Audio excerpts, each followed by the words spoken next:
Shalom. First and foremost, I want to give all praises, honor, and glory to Yahweh, Bahasham, Yahushai, Bahasham, Recha Kodesh. Double honors to the elders and the apostles of Great Millstone, and peace and blessings to the elect. And today we're going to go into the book of Isaiah, the 26th chapter. Just continuing from where we left off in 25. And as you see, it says here, song of trust in God's protection. All right, as Isaiah 26 goes into, a main portion of the deliverance that the Lord is going to bring for the nation of Israel, starting with his elect. So this is Isaiah chapter 26, verse 1. In that day shall this song be sung in the land of Judah. And you notice whenever Isaiah, mentions in that day, that's future, right? From his time, that's prophetic. So basically when that time comes, where this vision he is seeing, or this thing he is talking about, is being fulfilled, or it's gets fulfilled, that's in that day. Okay. So it says here, shall this song be sung in the land of Judah, right? Which this being a song of praise. We have a strong city. Salvation will God appoint us for walls and bulwarks. So we know that this is going to be, really after the Lord comes back, right? And delivers the elect of the nation of Israel, because that salvation, we don't have it right now yet, right? Not in its fullness. And that's going to come when Yahushai comes and delivers his elect. But this sort of metaphorical mention here of likening salvation to walls, right, and bulwarks is like a fortress, and that's really to emphasize the greatness of the deliverance, right, and the surety of it, that it's going to be like a fortress or like a wall around us. Verse 2: Open ye the gates, that the righteous nation which keepeth the truth may enter in. Right, and we know that righteous nation is referring on to the nation of Israel. And we also know that those that are entering through these gates, right, which is basically symbolic for salvation, right, having the preeminence, right, and being welcomed into the kingdom, you could say, that's going to start with the elect, right? The rest of the wicked of our people, they're not going to have that privilege to walk in, right, through the gates as they are now. They're going to have to come in through the loins of the elect. Verse 3: Thou wilt keep him in perfect peace, whose mind is stayed on thee, because he trusteth in thee.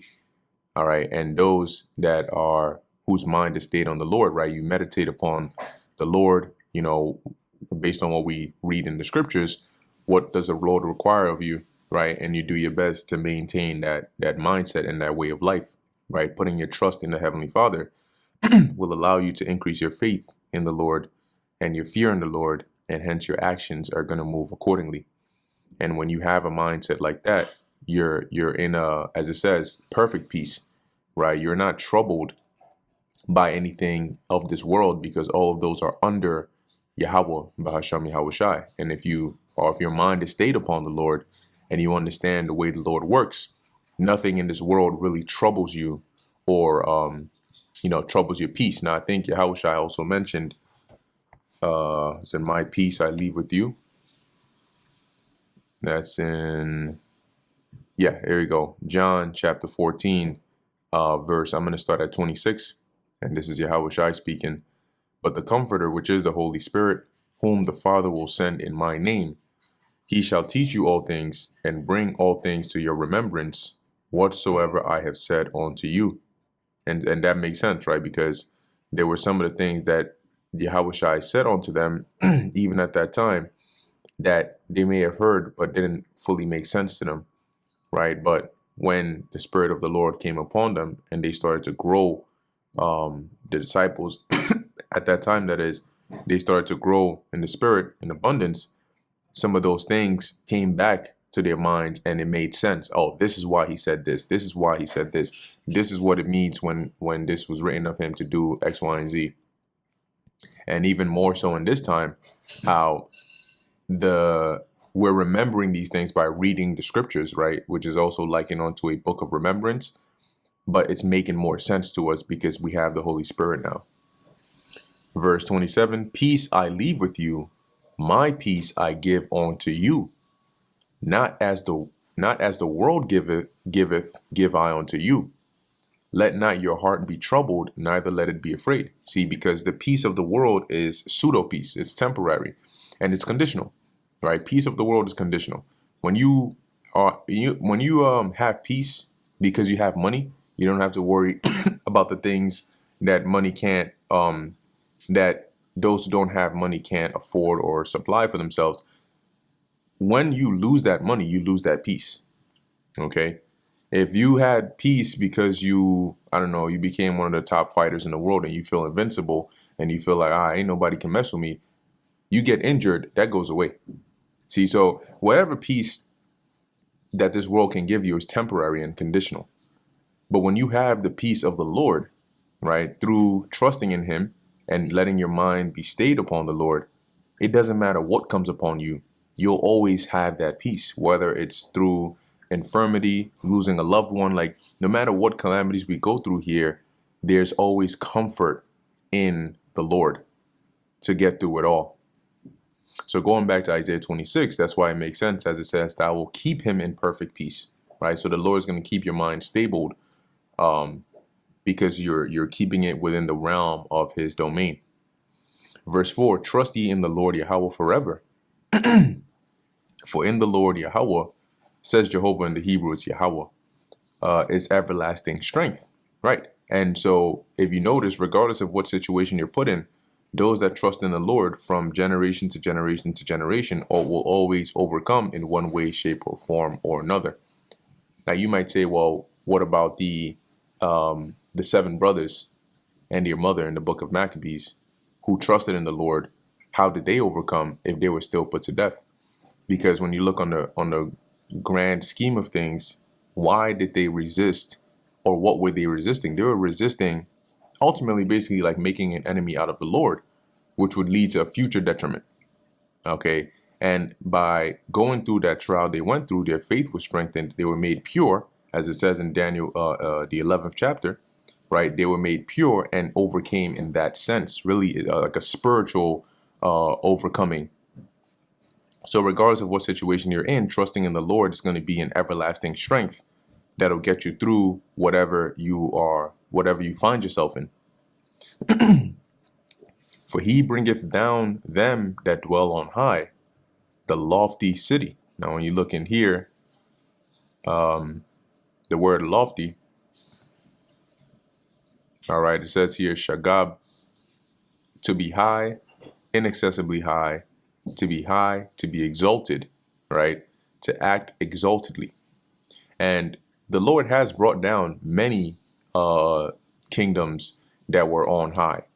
But the primary one here, which is that those that are dwelling on high or the lofty city, is Babylon the Great.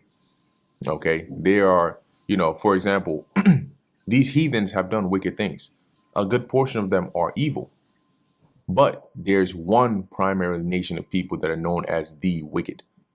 Okay, so similarly, you've had proud empires and so on, but there's one that's infamous for for that role, okay, which is Babylon the Great.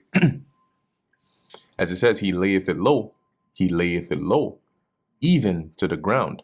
He bringeth it even to the dust, meaning from that high exalted state, it has been reduced. So here's one example of what that looks like in real life. Imagine somebody that's very wealthy, somebody that's very rich, going bankrupt, right? Somebody that's very wealthy and very rich going bankrupt and ending up probably on the street begging for food is an example of one that is on high, that has been laid low, down to the ground, even to the dust, meaning they've been brought down to a very low state. And real quick, when we go to Isaiah, the 47th chapter, which is also speaking about Babylon, right? It's something similar said here. And yeah, this is Isaiah 47:5. Sit thou silent and get thee into darkness, O daughter of the Chaldeans, For thou shalt no more be called the Lady of Kingdoms. And then if we come down a bit more, see if I can find where it is. Maybe it's above, and my eyes are just missing it right now. Take my time here real quick. Yeah, here it is. It's actually in verse 1. Come down, sit in the dust, O virgin daughter of Babylon. Sit on the ground, there is no throne, O daughter of the Chaldeans. For thou shalt no more be called tender and delicate, right? So this in Isaiah 26 being known as the lofty city, right? And that high place being brought down to the dust, brought down to the ground, is also reemphasized here in Isaiah 47. Verse 6, the foot shall tread it down, even the feet of the poor.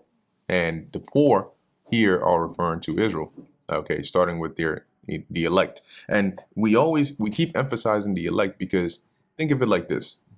When we speak about Esau, right, and we're going into prophecy and so on, yes, sometimes it's in reference, like certain things are attributed to the whole nation, but a good majority of times when we mention Esau or the elites, right, it is in reference to the heads of that nation, right, the prominent ones of that nation, not every single Edomite, because, for example, Revelation 13 and 16, and he causeth all. Yeah, that's Esau, but that's not the Edomite that's running a bar in Manhattan, right? We're talking about the ones that are on the high level, the super rich elites that have the power to do that.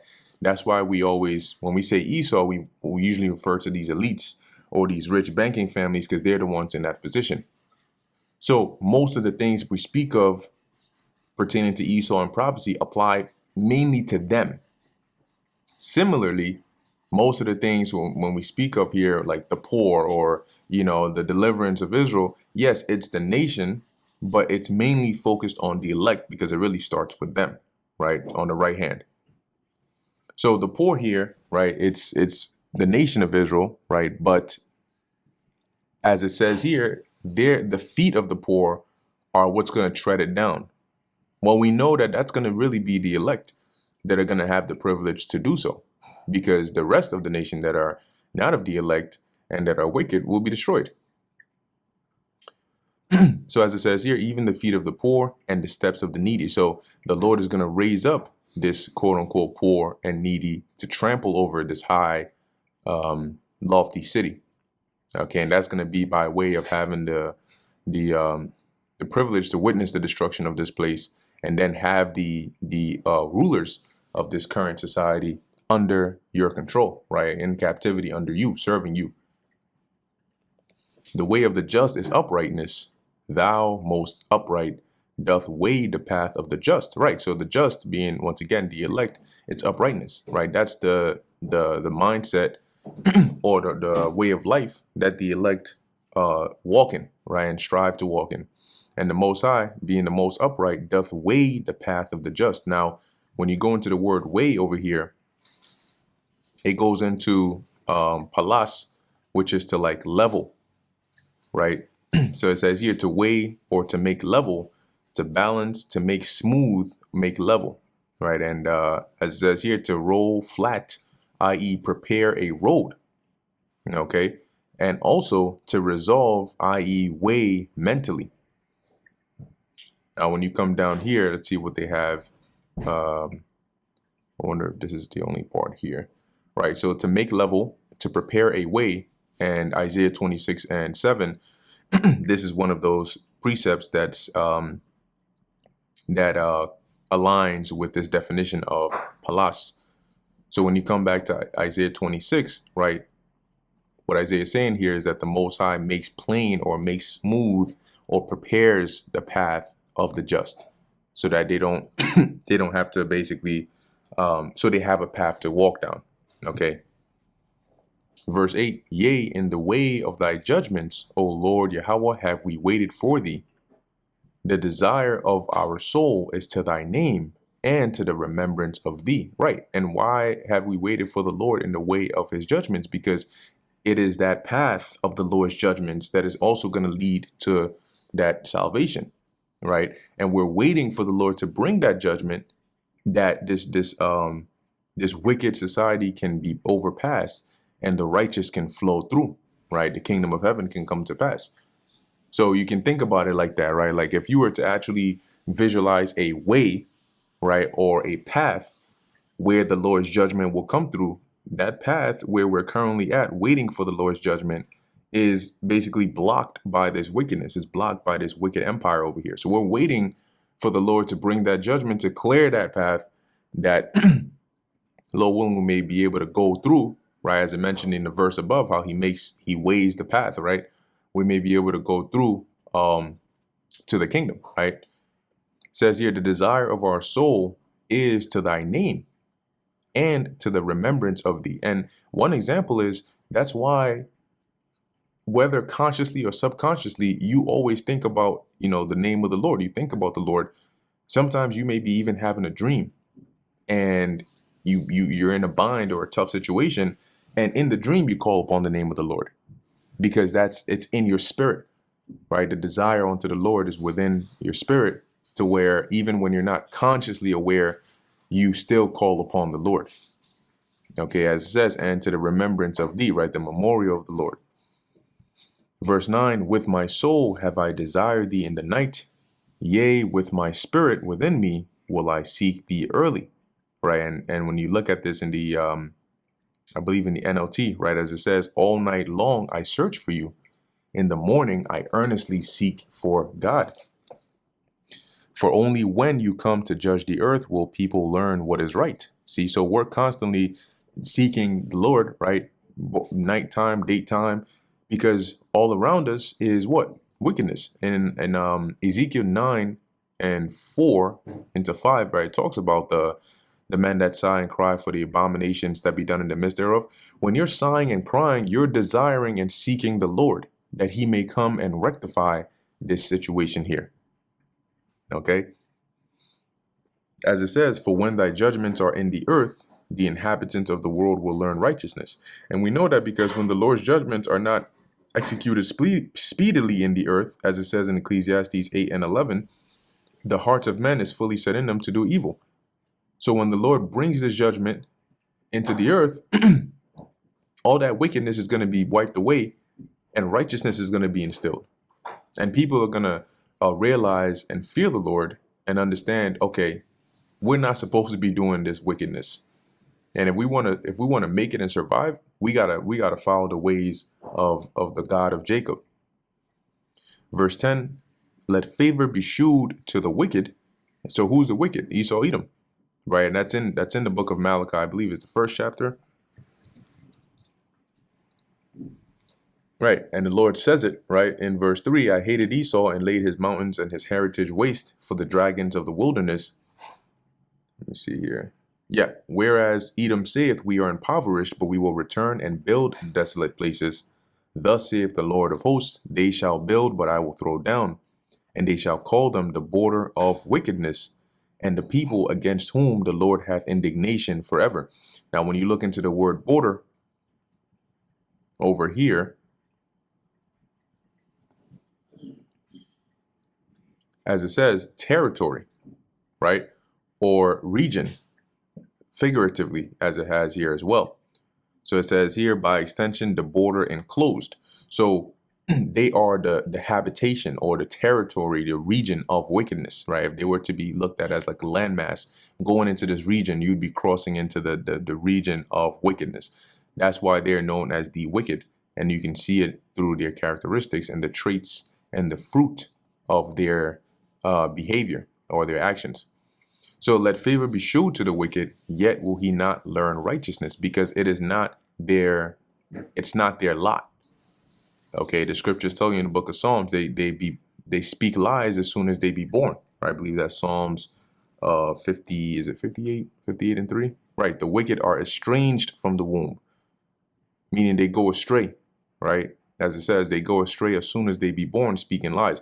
So they were created to be the wicked. You can't change that nature within them. Let's look into the word favor. Right. Gracious, right? Pity. To make gracious. So if regardless of what kind of And ultimately, what is the ultimate form of grace, right, or pity? Is to try to show on the way of righteousness. But as it says, they're not going to learn righteousness because that is not their nature. That's not how they were created to be. And it continues to show you, as it says, right, in the land of righteousness, or in the land of uprightness, which is the land of Israel, will he deal unjustly and will not behold the majesty of the Lord. So there's a reason why today people don't look at, like, look at how in the ancient world, how people spoke about and thought about Jerusalem. It was known as, even from heathens, it was known as, hey, like, the people in the hill country, they have their God over there. Their ways are different. Their ways are, if they're on par with their God, like they're in his good graces, don't even try to go there because you're gonna get messed up. Right? Those are holy people. They're separate, right? And you're not to mess with them. The way that Israel was spoken of in ancient times, because of the Lord and the way we serve the Lord, we stood out for that. Even in the time of the book of Esther with Mordecai, the time of Daniel, Joseph, like many other, men of the Lord who, exhibited a great level of faith in the Lord, brought glory to the Lord. When you look today, people don't look at that land like that. They don't look at the people of that land like that either. And they don't glorify the Lord when they see that, because there's a lot of unjust dealings going on over there, a lot of perverseness, and a lot of anti-godly and ungodly behavior going on in there. And that's because the wicked is in there. As then he is dealing unjustly and not beholding the majesty of the Lord. Verse 11, Lord, when thy hand is lifted up, they will not see. And when you go into this, it's a bit clearer in the NLT. They pay no attention to your upraised fist. Now, imagine if you've been raised in a Jake household, you've had many times when, you've been disciplined, or you get disciplined so much that when your parent raises their hand, you flinch, right? Or you already know, all right, oh, let me calm down. And sometimes they're not actually going to hit you, but they just like make that motion, like, like watch yourself. Like, that's a warning, calm your ass down. So here, as Isaiah is saying, like, the Lord has lifted up his hand, but they're not even taking heed to that. Right. And so what happens if you say, like, your parent raises their hand and you don't take heed to that warning and you're still going on being disrespected, then that warning turns into, that was your warning, and then it comes down. Pow. So as it says here, but they shall see and be ashamed for their envy at the people, right? And let's look into this word envy over here. But eventually they're going to see when the Lord brings that deliverance, right, upon his people. And that's why it says in Wisdom of Solomon, the 5th chapter, right, is this he, right? How is he numbered among the children of God, right? So when you go into that word envy, all right, as it says, jealousy, envy of man, ardor of anger, right, of men against adversaries. So they're going to be ashamed when they see the deliverance of the Lord's chosen, because of that hatred and that envy that they've had for us. Yea, the fire of thine enemies shall devour them. And the fire of thine enemies is, think of it like the fire for your enemies, right? The fire that you have that you're going to use against your enemies. And so we know that the Lord is, because who are the enemies of the Lord? Ultimately, all these other nations. Okay, but there's a primary enemy of the Lord, which we just read of in Malachi. He had indignation against forever, right? And so he has fire prepared for them, because that's going to be the form of judgment this time around. Okay, and it's going to devour them, as it says. Verse 12, Lord Yahweh, thou will ordain peace for us, for thou also hast wrought all our works in us, right? And so that the wrought, meaning like the works that we have done, is through you, right? It's through you that we've been able to do these works. And the result of that is going to be that peace that the Lord is going to ordain for us. O Lord our God, other lords beside thee have had dominion over us. And you notice this Lord is in all caps, because in the Hebrew, the word there is Yahweh, right? Yahweh. But the other Lord, which is Ada one, let me see here. Ada one, yep. Adawan here is Adawan Yum because it's lords, plural.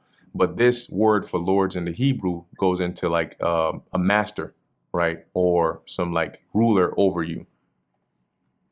So as you can see here, right? Lord, master, reference to men. It could be a king, it could be a master, a superintendent of the household, etc., etc. And oh, matter of fact, it even goes into shit, husband, all right?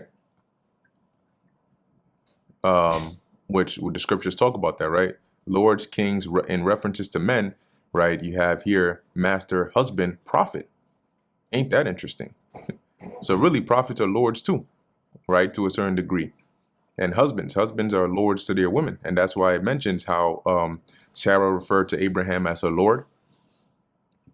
So anyway, going back to Isaiah 26, as it says, as it reads, other lords beside thee have had dominion over us. And when you look at the history of Israel and what we've gone through, yes, we've been subjected onto other rulers, right? Mainly other nations. And through that, right, they have imposed upon us the worship, right, of their gods and their customs. They tried it during the Persian Empire, during the time of Antiochus, right, during the reign of the Greeks. You notice that it wasn't just enough that they had conquered us, but especially during Antiochus' time, they wanted us to abandon our Lord, our God, and to follow their ways. And you had a good amount of Israelites that defected and did that. But the elect, the faithful, stuck to this, right? But by thee only will we make mention of thy name. And by mentioning the name of the Lord here, it's basically like to keep the memorial of the Lord, not any other gods, not any other heathens, but the one true living God, which is Yahweh, Bahasham Yahushai, in the name of his son Yahushai. They are dead; they shall not live. Right, so they're no longer, right. They reigned for a period of time, and they've come and gone. Right, they are deceased; they shall not rise. Now, in the terms of the heathens, obviously we know reincarnation still applies to them. But for example, when we were under the Egyptians, right, when Egypt was in its state, yes, they were they were lords over us, but eventually they died. They lost that dominion. And yeah, you have those spirits came back again, but they're not back in that position. Okay, that's what it means by them not rising again. Yes, they come back on the earth, but right now, if you look at the nation of people that were the ancient Egyptians in their glory, which were lords over us, they're in remote areas of Africa somewhere that you'd look at and be like, damn, you know, chasing hyenas and shit, washing their face with cow dung and cow piss. And I'm not making that up. You can look it up if you want, if you can stomach that. Anyway, as it says, therefore, and even Elam, right? We were subject under the Elamites, but they also died and left, and they have different, like they have their country now, like Iran and so on, but they're not over us as they were before, right? Therefore, hast thou visited and destroyed them, and made all their memory to perish, right? And that's what's going to happen, right? The Lord is going to bring that judgment. He's going to bring them down along with their deities and their gods, okay? Because a nation is also recognized also by its gods, right? That they serve and that they worship. And so all of that, the memorial of all of that is going to perish. Verse 15, thou hast increased the nation. O Lord, thou hast increased the nation. Thou art glorified.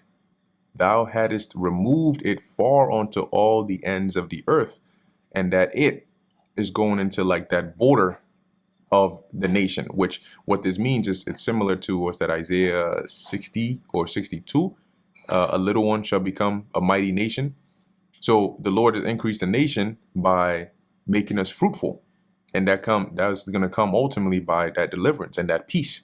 So we no longer have to fear having children, right? You no longer have to fear, having wives and being at peace. NLT, right? Oh Lord, you have made our nation great. Yes, you have made us great. You have extended our borders, and we give you glory. And that's what's going to happen, right? And it's going to extend so far to the point where we're going to have to, move out to different planets, which Yahweh Shai prepared. Verse 16, Lord Yahweh, in trouble have they visited thee. They poured out a prayer when thy chastening was upon them. And that's talking about, once again, the nation of Israel, starting with the elect. It's just using third person when it says they, still referring to Israel, right? So in trouble have they visited thee, and it's, once again, primarily the elect, because for the wicked of our people in trouble, they went even further astray. But for the elect in trouble, they drew near and nigh and closer to the Lord. And as it says, poured out a prayer when thy chastening was upon them, that the Lord may have mercy. And we still do that today. Verse 17, even Micah says that, right? I will endure the, roughly paraphrasing, like the chastisement of the Lord, for I have sinned against them, but still praying for deliverance. Like as a woman with child that draweth near the time of her delivery is in pain, right? When a pregnant woman is close to labor, right, or close to giving birth, she starts going through those contractions, and then eventually, right, she goes into labor. That's a painful time for her. So similarly, as it's saying here, we've been like a woman, right, that is in that time of being about to go into labor, and during that pain, and crieth out in her pangs, right, in those pains. So have we been in thy sight, O Lord. We have been with child, and have been in pain. We have, as it were, brought forth wind, right? So what Isaiah is saying here is like, we've suffered the pain, like as a woman who is pregnant, going through those birth pains, and yet we have brought forth wind, meaning we, like, the end of that was basically nothing, right? Let's get this in the NLT. We too, right, writhe in agony, but nothing comes of our suffering. Like a woman that endures that pain and is not able to bring forth that baby. We have not wrought any deliverance in the earth, neither have the inhabitants of the world fallen. So we've suffered the pain, we're still enduring the pain, but no deliverance has come forth. And the inhabitants of the world, as it says, have fallen. Neither have they fallen. These inhabitants are the ones causing us this pain, being the oppressors, and yet they're still here. They're still in power. So this is almost like a cry unto the Lord, as we read up above about how when he chastised us, because that's what he used these other nations, we poured out a prayer unto the Lord. Verse 19, thy dead men shall live together with my dead body, shall live together with my dead body shall they arise. And this here is speaking about Yahweh Shai. Right now, we know when you go back during the time of Yahweh Shai being on the scene after he was crucified and put to death, upon his resurrection, you had people that also came back to life and came out of the graves, as the scriptures say, and lived full lives. See if I can find it in the cross reference here. I believe it should be in the book of Matthew. Here we go. Matthew 27 and 51. And behold, the veil of the temple was rent in twain from the top to the bottom, and the earth did quake, and the rocks rent. Right. And this was the when Yahweh Shai died. And the graves were open, and many bodies of the saints which slept arose. Nobody is sleeping actually in the earth. Nobody digs up in the grave and goes to sleep over there. No, it doesn't happen. So when it says when they slept, it means they were dead. And the saints here are Israelites. So the Israelites that were dead rose up, verse 53, and came out of the graves after his resurrection. So after Yahweh Shai had risen up from the dead, a lot of Israelites that were already dead in past times also came back to life. They also resurrected and went into the holy city and appeared unto many. So people saw these people that they knew were dead, and they were like, whoa. Okay, and this is basically what happened back then during the time of Yahweh Shai, as it is mentioning here in Isaiah 26. And we know that it's also going to happen again in this time when Yahweh Shai comes back.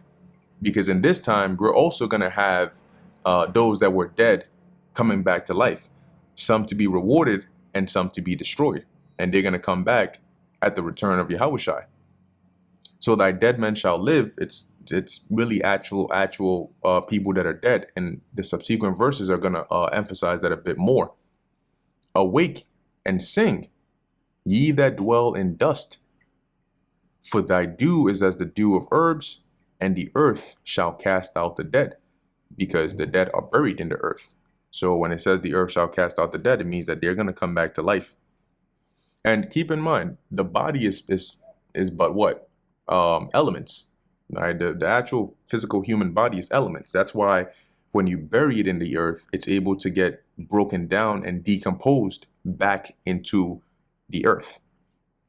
When you bury somebody, or if you go to some ancient archaeological site where there were just bodies left over there, all you see left are the bones. Why is it just the bones? Because the body breaks down and decomposes back into the earth. And your bone is also made of elements that come together and form. So it's nothing for the Lord to just recompose this exact same elements that he used to make your body before and bring you back. It doesn't matter if you've been dead 50 years, 40 years. All right, that's an easy thing for the Lord to do. Anyway, verse 20. So verse 19, right, it goes into basically having the Salakia.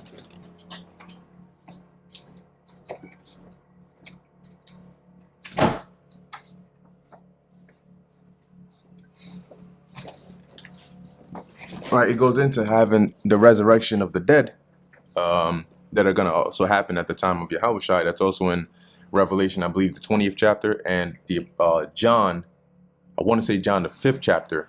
It talks about that as well.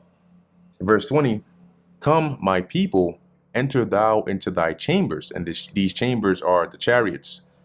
So the people that are going to enter into those chariots are the elect. And how are they going to enter into those chariots? By getting beamed up. Why are they going to have to do that? Well, it goes on to read, and shut thy doors about thee, similar to how the Lord shut the doors of the ark.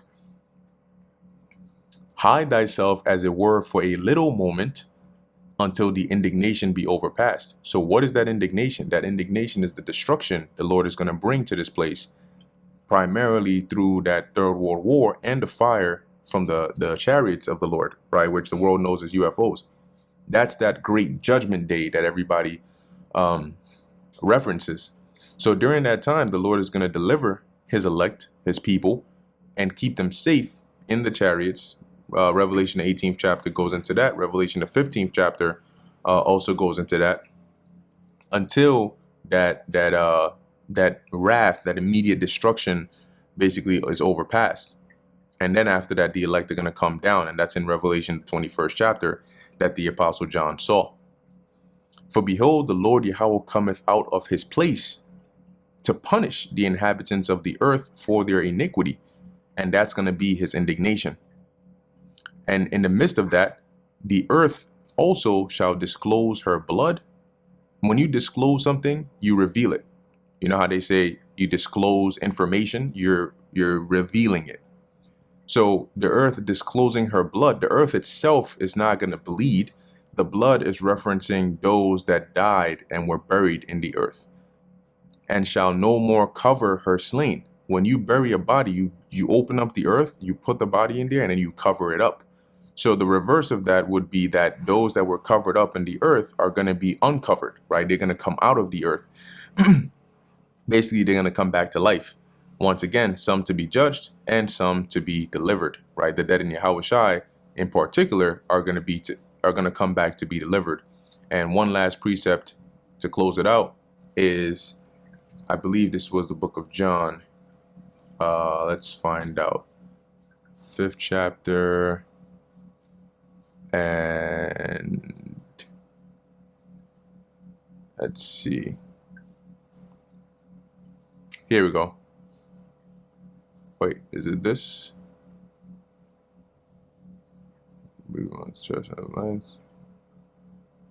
Yeah, John chapter 5, verse 25. Verily, verily, I say unto you, the hour is coming, and now is, when the dead shall hear the voice of the Son of God, and they that hear shall live. Yep. For as the Father hath life in himself, so hath he given to the Son to have life in himself. And he hath given him authority to execute judgment also, because he is the Son of Man. Marvel not at this, for the hour is coming, in the which all that are in the graves shall hear his voice, and shall come forth, they that have done good unto the resurrection of life, and they that have done evil onto the resurrection of damnation. So they're both going to be resurrected, but some are going to be resurrected for life to be delivered, and some are going to be resurrected of damnation to be destroyed or to be judged, i.e., according to the second death. Okay, so that brings us to the end of the book of Isaiah, the 26th chapter. Lord willing, this was edifying to the elect. In closing, I want to give all praises, honor, and glory to Yahweh, Bahasham Yahweh Shai, Bahasham, Recha Kudash. Until next time, Shalom.